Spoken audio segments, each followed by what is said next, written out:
Vegan, frugivore, crudivore. Vous avez peut-être déjà entendu parler de ces régimes alimentaires. Ils attirent de plus en plus de personnes à la recherche d'une alimentation saine et d'un style de vie équilibré. Mais est-ce vraiment réaliste?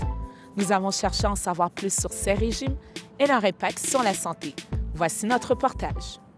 Hi guys! So today I am going to be filming my veganism video and tips. On entend beaucoup parler du véganisme depuis quelque temps à Montréal et partout dans le monde. Sur Internet, des tutoriels, des blogs et des témoignages sont disponibles en quelques clics. Ils mettent en avant les avantages du véganisme.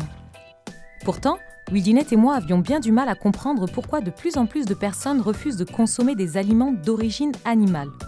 Nous avons donc décidé de mener notre enquête pour en savoir plus sur le véganisme et ses conséquences sur la santé. Notre recherche a commencé au marché Bon Secours en novembre dernier. L'édifice patrimonial accueillait la seconde édition du Festival Vegan de Montréal. Parmi les visiteurs, nous avons rencontré Roberta. Elle est végane depuis 3 ans. Plusieurs raisons l'ont poussée à abandonner ses habitudes carnivores. En premier, c'est ma conviction pour les animaux. Ça, c'est quelque chose que ça me tient beaucoup au cœur. Et puis, pour la santé aussi, j'ai perdu plus qu'une cinquantaine de livres. Et puis, physiquement, mentalement, psychologiquement, tout là, les bienfaits sont extraordinaires. Quand on mange pas de produits animaux, on est en train d'avoir aussi, c'est un effet très positif sur l'environnement. Tout comme elle, plusieurs Montréalais sont passés de l'autre côté. Je suis végane avec mon conjoint depuis novembre 2012, donc ça fait 3 ans ce mois-ci. Je suis végane depuis 7 ans. Je ne suis pas végane, mais c'est mon but de devenir végane un jour.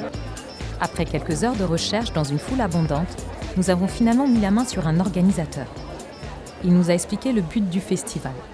L'objectif de ce festival, c'est de permettre aux gens qui ne connaissent pas le véganisme de découvrir un petit peu de différentes façons comment ils peuvent l'intégrer dans leur vie.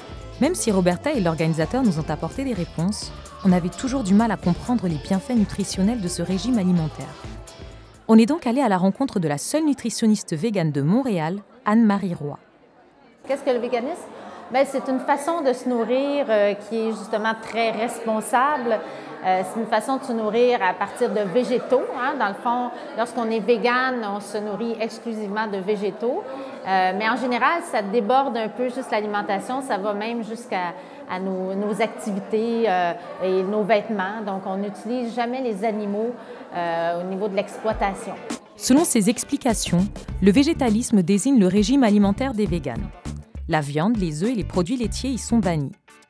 Il en existe plusieurs variantes comme le frugivorisme et le crudivorisme. Dans le frugivorisme, les adeptes mangent essentiellement des fruits. Pour les crudivores, tout doit être cru. Selon Anne-Marie Roy, c'est le régime alimentaire le plus sain.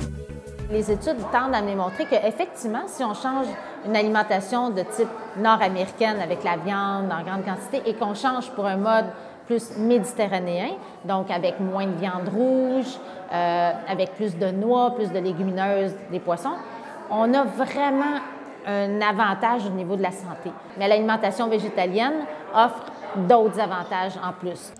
Entre nous, elle a bien failli nous convertir. Mais Anne-Marie Roy est une fervente végane. On avait des doutes quant à son objectivité.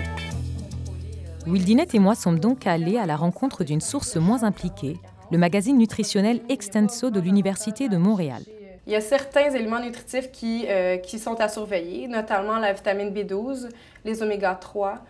On va avoir le calcium et la vitamine D, le fer et le zinc sont à surveiller. Le véganisme a déjà fait plusieurs victimes innocentes. Des enfants véganes sont décédés à la suite de carences engendrées par le régime alimentaire végétalien. Leurs parents étaient pour la plupart crudivores. Ils se sont retrouvés derrière les barreaux pour négligence. Voilà, le voile était levé. On était encore sous le choc quand on a rencontré Philippe. C'est un repenti du véganisme. Ce sportif aguerri nous a expliqué pourquoi il a cessé d'être végane. Au début, c'est sûr que j'ai eu une réaction. J'ai eu des gros mal de tête, une diminution au niveau de la force physique. Ça me convenait plus. Je trouvais que c'était difficile socialement quand je sortais, aller voir des amis, toujours des repas à part. À la fin de notre enquête, Wildinette et moi étions convaincus. Le véganisme possède des avantages mais aussi des inconvénients. L'ajout de suppléments adéquats est donc indispensable pour éviter les carences. C'était Mariama Diallo pour MWN.